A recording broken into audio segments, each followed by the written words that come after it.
Hello, Emma from Blue Sky Vitality here, and this little video is all about setting goals. So whether it's health and fitness goals, or it's a big financial goal, or going to go on a massive holiday, or meeting the right guy, we really need to actually make goals in order for these things to happen, because without that framework of setting a goal, it's really unlikely in our busy lives to actually happen. Okay, so when it comes to making goals, you really should start with taking stock of your life as it is right now.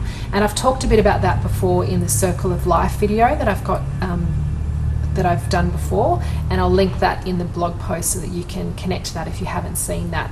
So I really recommend taking stock of where you are right now and doing the Circle of Life first. So that's step one. Now we're in step two, which is actually setting the goals. And I really recommend we don't have too many goals at one given time. So 2, maybe 3 maximum is really what we should be working on. If there's too many, then obviously things get overwhelming and things don't happen. So just setting 1 to 2 to 3 goals at a time. And then you need to make them SMART goals. And I don't mean that you need to be trying to improve your intelligence. SMART's actually an acronym that you might have heard of, you may not have heard of. So SMART has 5 different elements. So first is obviously S for specific. So you need to get very specific about what you want to achieve, what your goal is. Because if it's really wishy-washy, it's really hard to know if you've actually achieved it or actually where to start. So it's specific. M equals measurable. So you must have some level of being able to measure what your goal is. So for instance, I don't really enjoy putting weight loss goals on people because I think the scales are a little bit of a tricky thing. But maybe you can measure it by having a pair of pants that are currently a little bit tight, but by a certain time you want those pants to feel more comfortable. So that's an example of measuring it. You can tell because of how those pants feel. So that's M. A is achievable or attainable. So you might want to lose 20 kilos in a week. That's not actually achievable. So you need to set goals that are really achievable, not only in terms of the actual result that you want, but also that you can fit in what you need to do to achieve the goal in a timely fashion in your own lifestyle. So achievable. R is realistic. So is the goal actually something that can happen?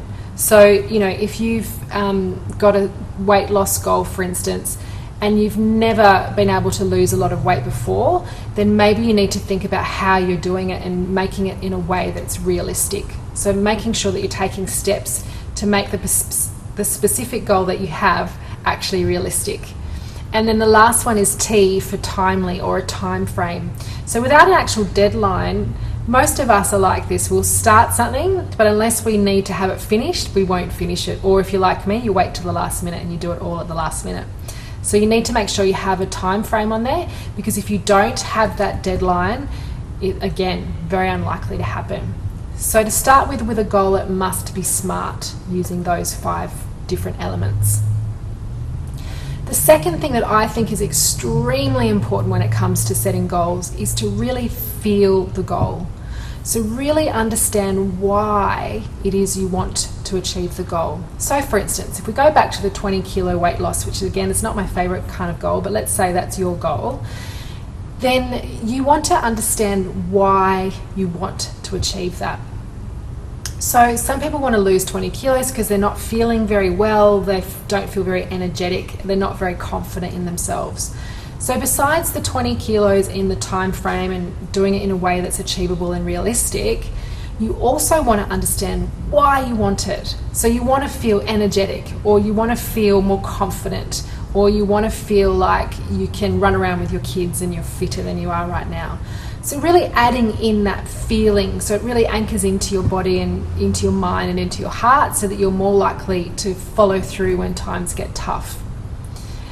And then the third element of setting goals is writing them down, communicating them to other people, because that's where the accountability starts. And if you're constantly writing it down, I actually recommend, if you've got a couple of big goals, to write them down on a piece of paper as often as you can. Anytime that you're sort of doodling or you've got a spare piece of paper around you, write it down and write it down again and write it down again, because the more often you write it down, the more it's going to become like realistic in your mind that this thing is going to happen, and then the more likely it is to actually happen. So those are my 3 tips for setting goals that work really well. So SMART goals, feeling into the goals, and writing them down as often as you can. So if you use that process and you've set a couple of goals, I'd love to know what they are, so you can write them down in the comments section and let me know. And I hope you found this helpful. Thanks very much.